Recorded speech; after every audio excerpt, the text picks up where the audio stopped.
live, I think.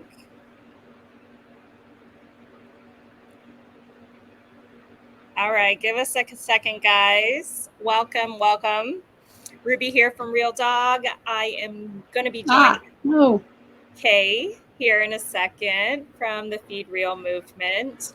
We are doing something fun, going live on both Facebook and Instagram. So there might be a few technical difficulties, but not to worry. We're going to figure out here in a second. We wanted to talk about all the fun stuff that has been going on. We just came back from the AVMA convention, which was kind of crazy, to be honest.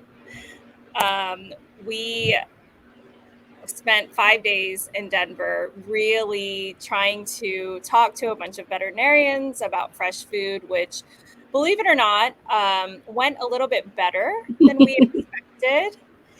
And just turn my volume up.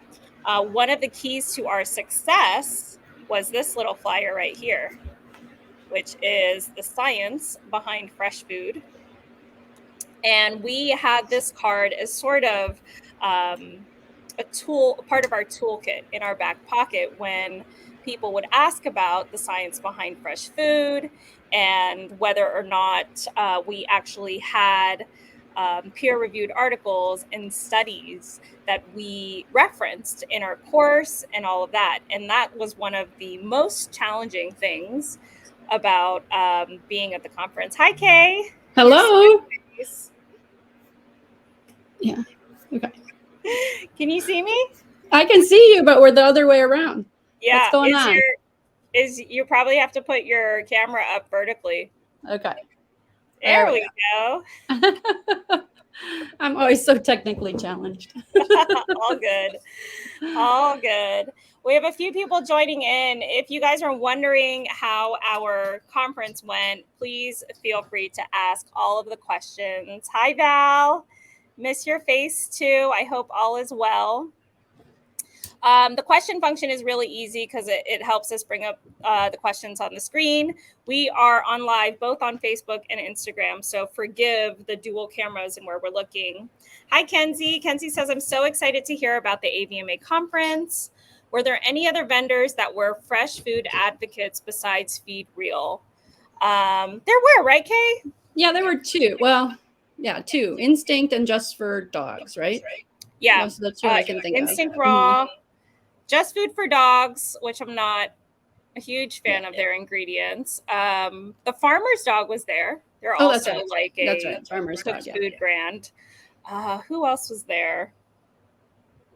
There were a couple of integrative type booths, one for acupuncture, one for physical rehab, that kind of stuff. But I think those were the only that's ones. right. Yeah. And the Chi Institute has courses for veterinarians about traditional Chinese medicine, and I think that's it. I mean, it was slim pickings. Like we didn't know who our friends were. We were really sad because our friends from CBD Dog were supposed to be there, but didn't end up coming for some dumb reasons. None of their fault at all, but rather to the conference. But yeah, that's who was there. We kind of felt a little alone. Yeah, it's a little lonely at times. Yeah. Luckily, there were 4 of us. I know, to keep us busy. Yeah. Liana says, thanks for giving me a break from the nutrition course I'm working on right now. Awesome. Well, I'm glad you brought that up. We did want to go live and talk about some updates on the nutrition course. Man, that has just been, I feel like we have updates every single week about something new that's been going on. But Kay, do you have some updates for us? Recent ones? Well, I have 4 of them up on my computer right now that I'm updating simultaneously. As I find things, I highlight it, put it in there, so I go back to it. I saw a couple things about variety that I wanted to add in there. I saw something about the puppies that I added in. And I'm also updating the pre-made and base mix article. just adding a lot more to it, like Yeah. what to I look mean, for and that kind of thing. a Just lot of felt these like it. updates come from your questions. So if you are Absolutely. in our Feed Real Canine Nutrition Support group, that's where all of our students are directed when they sign up for the course so that we can have an sort of open forum to discuss Mhm. things. And frankly, a lot of times you guys bring up questions that we're like, huh, I didn't think about that. I Or, didn't cover that well enough, and let me right. go back and research some more. And that's always great for me. I'm like, okay, you're right. I didn't cover that well enough. So Yeah, absolutely. Kenzie also says, were the majority of veterinarians open minded? Did any Hills people talk to you? Well, they didn't talk to me, that's for sure. they didn't talk to me either. um, they were more open-minded than I thought. I had a couple of them that weren't very friendly. And why they bothered to come up and talk to me, I don't know. But I did have one that when I asked if he had clients that have asked about raw, he said, I tell them not to do it. Now, Mhm. that to me is a really silly way of handling it, because what happens when you tell somebody not to do something? They're going to just do it behind your back. Yep. And so Yep. I was impressed, though. He did stand there and talk to me. He let me show him the calculator. So I feel like, if nothing else, I planted seeds in those types of minds. And at least they are thinking, there is a course out there now. Um, Telling the vets that the pro course is race approved for 10 CEs was a game changer. They Yeah. were like, oh, wait, what? Did you just say I could get race credits for this? Yeah. And then they would stand there and talk to me about it. So that helped a lot. Yeah. I'm pretty sure it was definitely when I left the table. Someone from the Purina Institute came by, a nutritionist, and Sav spoke with her. Mm. And she said she didn't seem very happy to be there, but it's kind of like my boss told me I needed to come over here and see what you guys are talking about. Uh, but when you're at these conventions, they have all of us have these name badges that you can scan to see what company you're representing. So for sure she was from Purina's Institute, which is different. And I saw a post yesterday that they came out with their own free nutrition course for Mhm. veterinarians, or a booklet or It's pamphlet. not, it's a 40 page. Yeah, I downloaded it. And they've got some good references that we can add to our list, Yeah. because a lot of it, if you really look at what that it's saying, it's not really pro kibble. It's just talking about different nutrients. So, and that's stuff we can all look at. So, Yeah. Yeah. But just the amount of advertisements, oh, like, gosh. there's no way that we can compare to that. I mean, there's just like free gifts all over the place, free food. And our little reel the other day that Sav put together of like handing out real dog samples, and it was like, this is nothing compared to like the backpacks and free leashes and like all these things that these companies were giving out. Like, we just can't compare, can't compete. Yeah. And they're giving them out to several hundred, if not thousands of people. Yeah. Because there were, I think they said upwards of 8,000 attendees. So That's crazy. it was crazy. It was overwhelming at times. And I just had to go back to our little booth and feel comfortable. Yeah. You're like, I'm just going to go back here for a little bit. Yeah, I really didn't venture around too much. For one thing, we were so busy in our own booth. But yeah, I just found myself overwhelmed. Yeah. And I've been to big conferences. I've been to big conventions, even there in Denver, but not that big. Right. Right. I'm pulling up one of the questions from the stories. What was the most difficult conversation that we had? Yeah. Well, like I said, the one guy just flat out said he didn't talk to his clients about it. Don't do it was his answer. But the other thing I find the most challenging is when people challenge my authority and my credentials. And so I had one woman that was asking me if we had worked with a veterinary nutritionist, and I explained how we had to get our race approval I needed to be endorsed, because I admit I'm not board certified in nutrition, and I had no problem with having to do that. But what most people don't understand is a board certified nutritionist that's a veterinarian, there's less than 100. They say like 96. I've seen stats recently that said 89. And almost all of those In the people world. in the Less world. than 100 in the world. Not even in Right. the country, but in the Exactly. world. And most of them are either tied to Big Kibble. Some are tied to some of the new raw companies, and then they're tied to a veterinary school. And the veterinary schools are sponsored by Big Kibble. So none of them were willing to work with me on the course as far as endorsing it. They, we had a couple of them that were like, it's great. I'm so glad you're doing it, but I can't help you. Mm-hmm. So I had to go out and find PhDs in animal nutrition that would endorse it. And I did. And that is how I got the course race certified. So I had to explain that to the veterinarians that asked me. And the one woman just kept coming back at me saying, well, why wouldn't they work with you? I don't understand. What's the restriction? And I'm like, because their companies won't let them, Right. So it was more awkward than difficult. So yeah, a little frustrating. I think I walked in on that conversation. It was funny. I have to say, just sort of from my perspective, I am so fortunate to have the team that I have, like to bring you girls out there with me, because I feel like for a long time I was fighting this fight alone. Absolutely. Yeah. I can imagine. I can't I would imagine, show I up should say.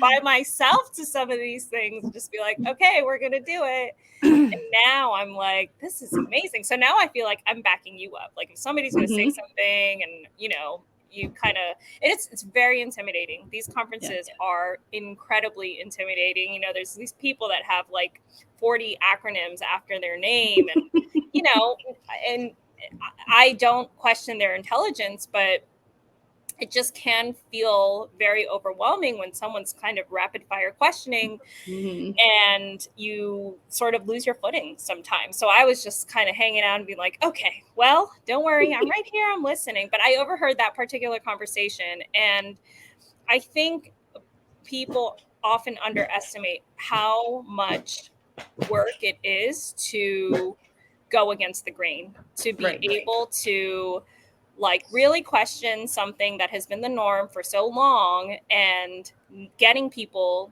to get on your side. Hey, like I need you to support me in this if you believe in it. And they're like, nah, I don't want to touch it. I love what you guys are doing, but like I'm just gonna stay right here because I don't want to lose followers, or I don't, want to lose credibility. And that's really the challenge.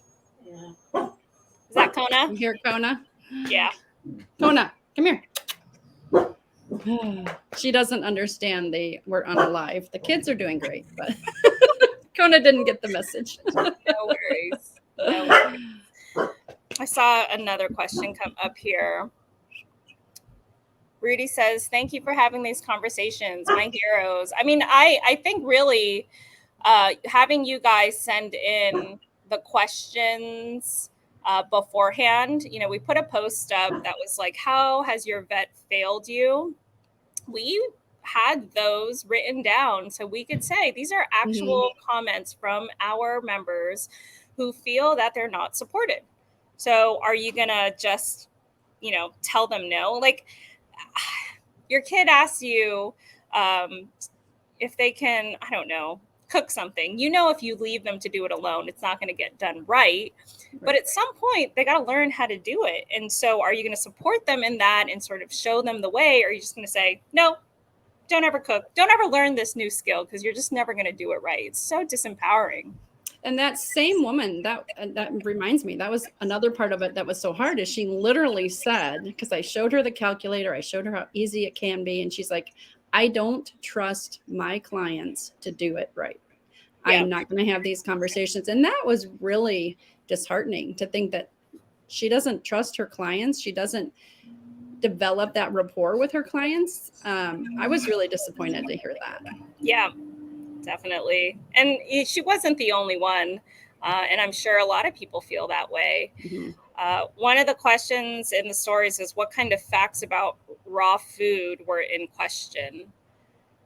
The biggest one is about imbalance. They just don't think that dog parents have enough common sense to create balanced meals. I understand where they're coming from. If they've had a lot of clients that have just thrown stuff in a bowl and said, that's what I'm doing. But that's why they have to understand what we're doing so that they can say, you know, it's great that you want to add fresh food. Let's do it right. Yeah. And I think the ones that were really listening to us were really excited that there's a dog parent course that they can refer people to, or just our website. I had a lot of people say, at least now I know where to send them. Yep. And to start these conversations. So I was really, really happy with their response to that. And like I said, overall, they seemed really excited to be talking to us. They want to understand it. And I think all of them know that you should be putting fresh food and not just ultra processed food in their dog's bowl. But they've just been so indoctrinated into the kibble world. It's just hard. Yeah. Yeah.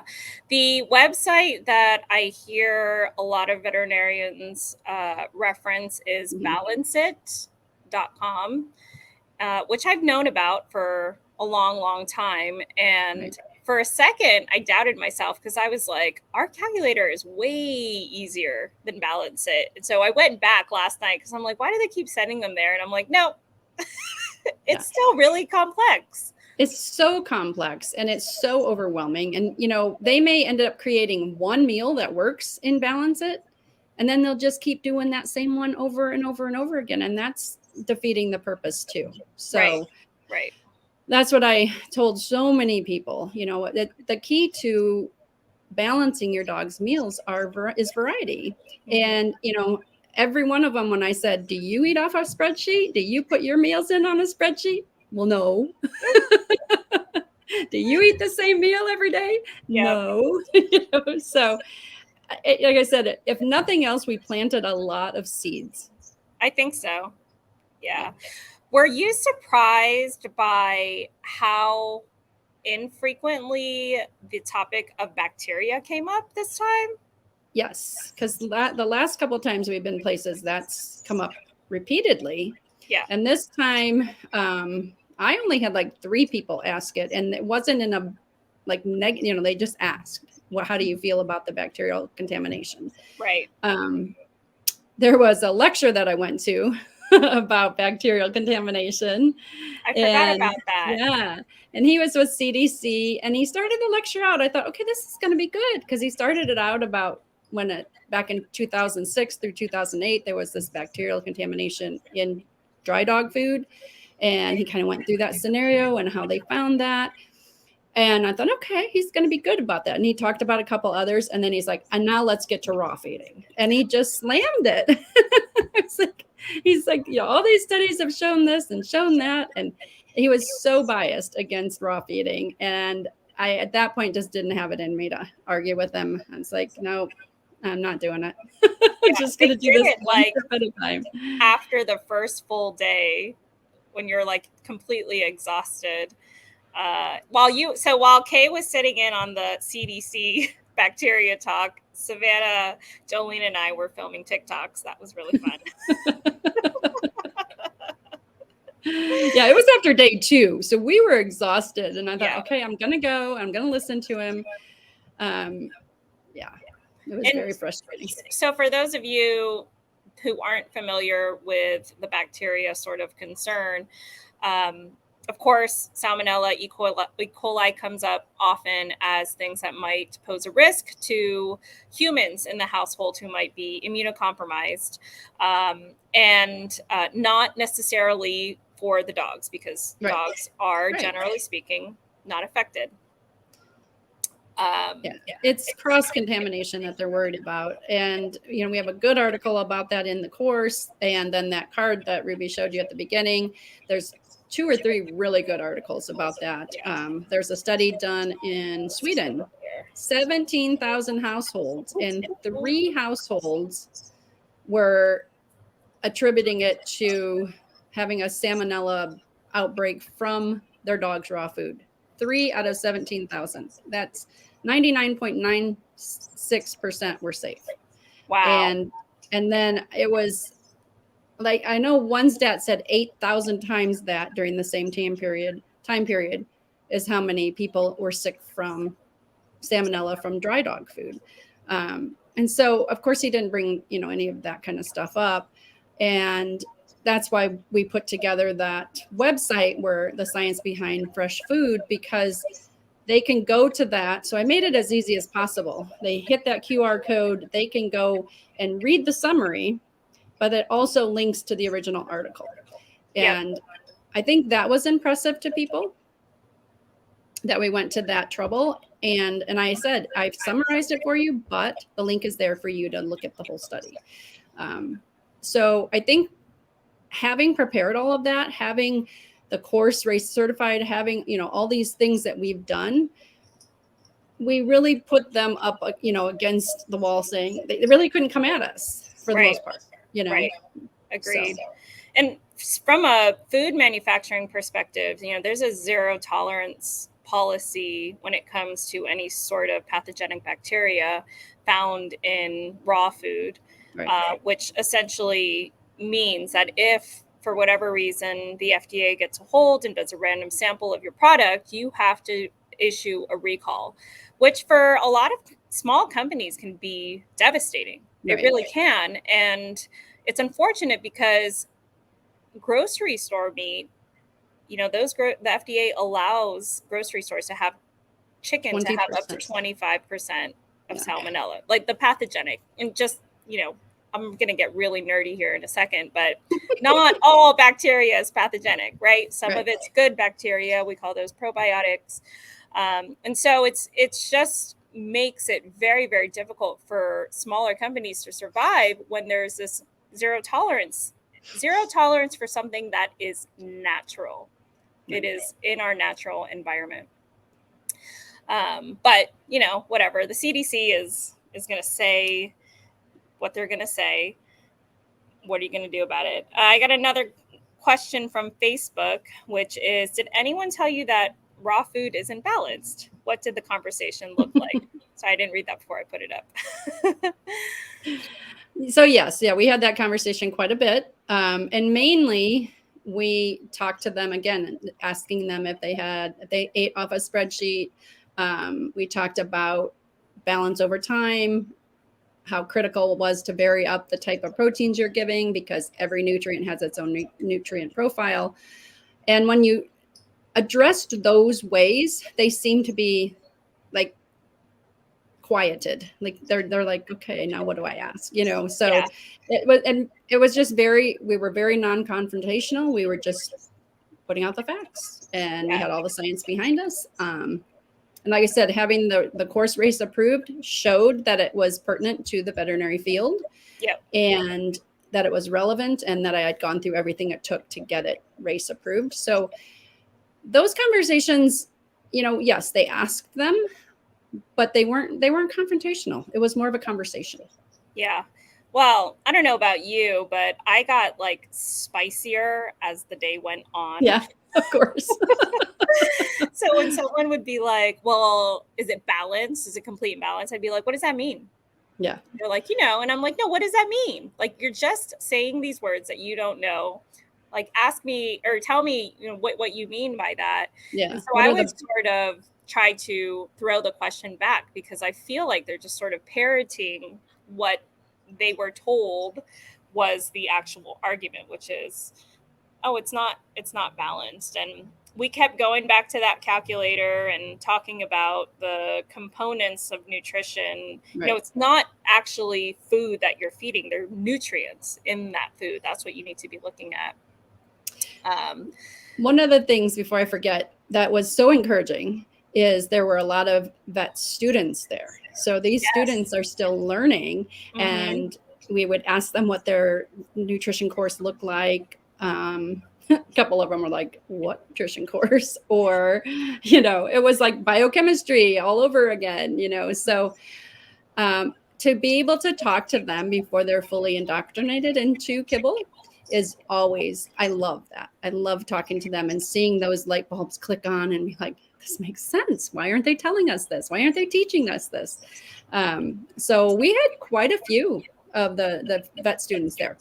Yeah, I do think they were much more open-minded, and really willing to learn. I think this up and coming generation of veterinarians have been exposed to sustainability issues, which I think are often questioned and answered through food and how we prepare it for ourselves. And so having those conversations are a little bit easier, which is like, well, what happens to all the body parts? I did get this one lady. I asked her if she wanted a real dog treat sample, and she kind of like went back, and I was just like looking at her like, what you're, and so it was pork heart that I was trying to give her. And I was like, we also have bison spleen. Like, what's going on? If you don't want one, just say no. She's acting kind of weird. And so I handed over the pork heart, and she was like, do you know how this animal was raised? And I was like, as a matter of fact, I do. These are our treats. And I was really excited to talk about our sourcing. She wouldn't even let me talk about it. She just pulled out her animal welfare flyer and said that I really needed to look at how animals are raised. And I was like, completely respect it. And I told her about our course, and I kind of just tried to redirect the conversation. And she went on to say that her dog is doing really well on a vegan diet. And I just didn't really know where to go from there. It's kind of like, okay, well, we're not going to get very far in this conversation. Yeah, those are the ones you just have to be like, okay, next. Because this is not going anywhere. Yes. She had her own agenda. She had her own agenda coming to us. She was handing out flyers herself. Right. Yeah. It was about the humane slaughter of pigs that she was really concerned. And I get it. I mean, I don't want those animals to suffer, but you can't throw your agenda at me in that situation. That's not cool. Right. And just so you guys know, there's Prop 12 here in California that recently got passed that speaks to the age of which a pig can be slaughtered, as well as the size of the pen that it's raised in. And very similar to what's going on in the chicken or poultry world, you know, we've got these terminologies: cage-free, free-range, pasture-raised, and essentially they're trying to do something similar in raising pigs for human consumption, in that they need to have a little bit more space and be a little older as to when they are allowed to slaughter. And because of that, it's really driving the price up of pork. So heads up for those of you who often rely on pork as a neutral protein that we absolutely love to feed because it's not as fatty as most people think it is. You are about to see a huge price increase. We're already seeing it on our end. We have pork in our boxes almost every month that we rotate through, whether it's our muscle meats, our organ meats, or some of our chews. And that's sort of what's happening in the industry. And so, you know, I don't talk about it that much because I still believe that pork is species appropriate for our dogs, and that's going to remain in our boxes. And, you know, market prices sort of fluctuate all the time. And we're used to that. But for those of you that are DIYing, or even if you're buying a pre-made raw that's made from pork, expect that increase very, very soon. Do you get pork at your local farmer's market, Kay? I haven't seen much of it at the co-op here in Nashville. When I was up in South Bend, I could always get it. But I love ham. Other than that, I'm not a real big pork eater. So saw you chowing down on that bacon this weekend. Well, yeah, I like bacon, but I would have much rather had ham, to be honest. Nicole says, I'm also dying to know if the grain-free causes DCM debate came up. Did I talk to anybody? I didn't have it come up at all. I think either Sav or Jolene talked to one person about it. They challenged our components. I did not. I think most veterinarians have put that to rest. I think so anyway. Yeah. It did come up in conversation. Oh, I forgot to ask about the prescription food. I'll get back to that, Nicole. Give me a sec. It came up for me in conversation with a early cancer detection company. And I'd actually previously met with them to ask. I mean, I think it's really cool to be able to detect cancer as early as possible. You guys know I'm really, really sensitive about that subject. We wouldn't have started Real Dog if, cancer wasn't Right. a thing. But I went over to them to sort of get an understanding of the data that they were collecting, and how quickly they can see if these cancer cells exist, et cetera. And one of the questions I asked was, well, are you surveying people for what food they're feeding, so you can at least make some sort of correlation? Right. And this was almost a year ago when I met this company, and I asked this question, and the woman I talked to was like, oh, that's a great idea. We should collect that. And I'm like, We how is nobody thinking this? There was another company that does testing for mycotoxins, which are molds, toxic molds that are found only in starch related and sort of like asbestos related environments. And they also weren't collecting nutrition data. So that's when I sort of brought it up, and I was like, I asked you about this a year ago, and like still no one's even thought that was sort of a just one question to ask. Like, what are you right. I mean, yeah, that's such a strong data point. I just do not understand why they're not asking. Yeah. I mean, or maybe I do understand. Maybe they don't want to know. They don't want to make that correlation because funds come from a certain place. Yeah, Right, I know. Right. When you really think about why people don't answer the question that they're asked, they're usually hiding something. And it's you follow the money. Yeah. Not to be cynical, but It's true. It's true. Yeah, but she brought up DCM. I can't even remember. I think she was just like, well, we do know that, grain. So she was not a veterinarian. She was a salesperson for this company. And she's like, well, we found out that grain-free wasn't the cause of DCM. And that was actually the only time I heard it mentioned. Yeah. Did anyone ask about prescription food?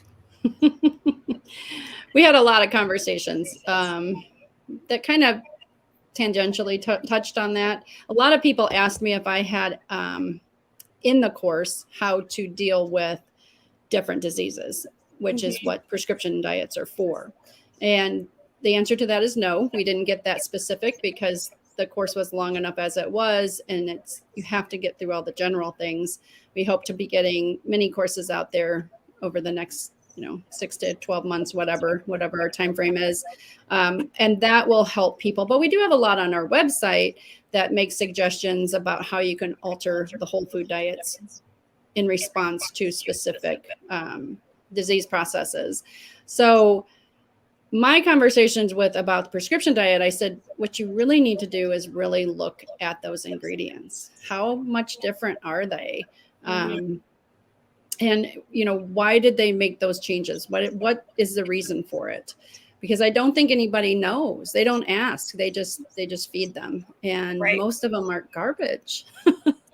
Yeah. There was someone I spoke to that put it really well. They're like, we feed all these crappy things until they get sick, only to feed something even crappier when they do. And I was just like, but that's the answer. It's almost always the answer. You guys know I've been dealing with these bladder stones that Icon has had, a very specific kind. And the first answer was, you need to switch to this urinary tract prescription diet. And I'm like, no, it's never going to happen. Well, and they blamed his on the diet you fed him. And then there's just no scientific evidence at all. In fact, and this guy was, I liked him. Like he's had great bedside manner and everything, but he was convinced it was the diet at the first appointment. The second appointment, when I came with Turk, he was just like completely stopped even talking to me and talked directly to Turk. And Turk was like, I don't know anything. You got to talk to her. But I said, are there studies that say that the diet, specifically a raw diet, is the cause of these stones? And he said, yes, lots. Okay. And I emailed him maybe 4 times asking, nothing. All the research I've done for you, I haven't found one. I mean, I've seen where they say to reduce the intake of a couple of different amino acids, but nothing has said it's caused by a raw food diet. No. Ridiculous. Yeah. Alyssa says, and why are they full of corn and fillers? I know, the prescription foods. It's like it just gets worse and worse, unfortunately. And the pea proteins and the lentils and yeah. And I know with the one they add extra salt to make your dog drink more. I know. So that the urine gets diluted so that it doesn't get the stones, however. But yeah, if you really look at those diets, yeah. But you know who did a fantastic job? They're in the fresh food industry. Probably not my favorite ingredients, Just Food for Dogs, but they did a fantastic job infiltrating veterinary offices. Every vet office that I pass by has a Just Food for Dogs sign. In fact, this is a University of no, it's UC Davis's San Diego Center. The nephrologist, the specialist that we saw, they had a whole handbook.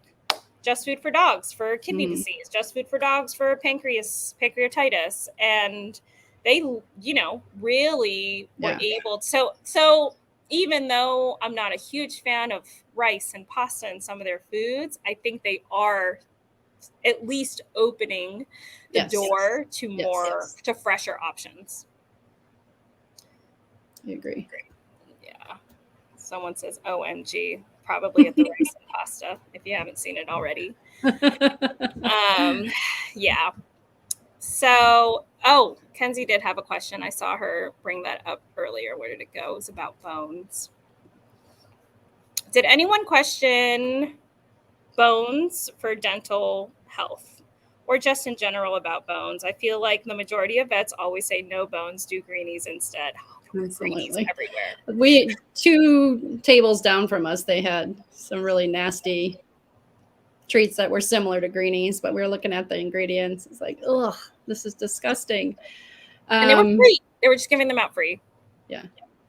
The biggest concern with vets about bones is that people give inappropriate bones and they break teeth. And that's one of the things that I talk to, probably several of them, about how we educate our customers, our students, about providing the right kind of bone and how you train your dog not to be a gulper, how you train, how you watch your dog's chew type. And, you work with your dog. You don't just throw out a knuckle bone the very first time you give them a bone and, then my dog had a tummy upset because it ate that whole bone.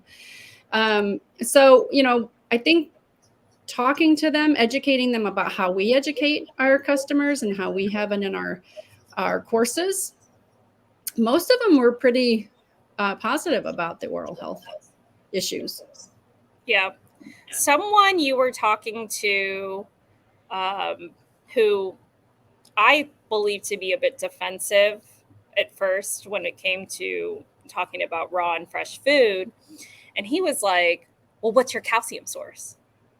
And Kay's like, the most natural bioavailable source, bones. Bone? I know. And it scares a lot of people, but the alternative, and here's where I think the cook diets fall a little short, is that because the rest of the foods are cooked, they generally rely on some sort of bone meal, which has essentially been processed, right? It's been dried and ground up, or eggshells as their sole calcium source. And whether, not even getting into whether or not eggshells are as bioavailable as raw meaty bones, if you're only using that one particular source to meet that nutrient, you're still sort of in the same boat as anyone else that eats the same anybody else, right? Yeah, we have an article coming out about the alternative sources of calcium, and I really went into detail with all the different options. But the bottom line is, if your dog can do raw meaty bones, and that can be ground raw meaty bones. Sure. If your dog has, teeth problems, that's fine. Get them ground up. Still the best source. Yeah. And if you're making food at home, if you get a 1 horsepower grinder, that will power through any poultry bone. Honestly, it will be easy to feed. One thing that I didn't learn about feeding bone until a couple years in was that um, calcium from feet can often not be you don't get as much calcium from feet as you might from Yeah. neck, because they're smaller bones. That's what I added recently into the Raw Meaty Bones article on the courses. And we added it on the calculator too. It's a lower percentage of calcium. And so if, like my dog here, the feet are her favorite. So when I do give her feet, I do add some eggshells in there. Yeah. Well, and the same for Icon. And so what I think is confusing to a lot of people is that it's a lower percentage of calcium, but not a feet lower. Yeah. are a higher percentage of bone to meat ratio. Right. Which means, there's not a whole lot of meat or fat. It's mostly just skin and cartilage around the chicken feet. So it's usually between 60 and 70% bone. But in actuality, there's less calcium in those because they are smaller bones. Yes. Yeah. Math. It's getting down to the nitty gritty. And that's what we know. And we tell you all. And, those are the kind of things we investigate. And, like we said, we're constantly updating things because we find these references. And you guys, that's all I do is sit and read from my computer. I'm such a nerd.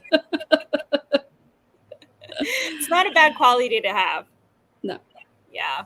Well, if you guys want these flyers, the science behind fresh dog food, let us know. We do have electronic versions of them as well. Shoot us a DM on either one of these platforms and we can send you a link to that article. I will say it's not in its prettiest form. Do need to clean it up, but the information is there. It's effective.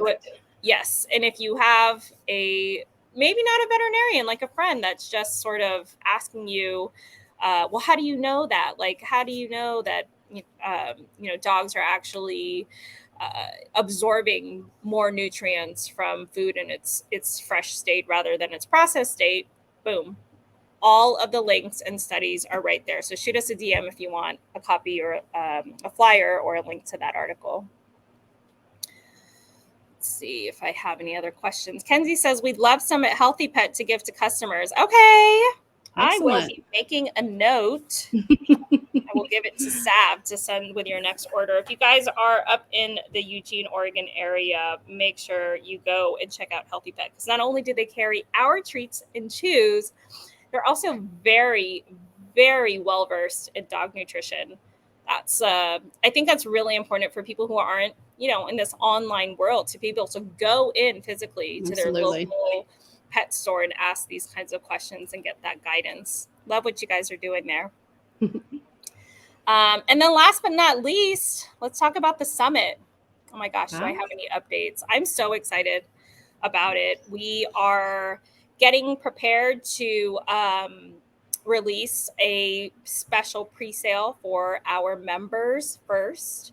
Hopefully you guys got that email where we're releasing the first round of summit tickets to our Real Dog Wellness members and our partnered retailers. So yes, Kenzie, you're one of those. If you guys, we really want to support the people that have been supporting us. And if you haven't heard of the Feed Real Summit yet, it is a hands-on interactive event that we are hosting here in San Diego. It's going to be in October, right after the American Holistic Veterinary Conference, which is also here in San Diego.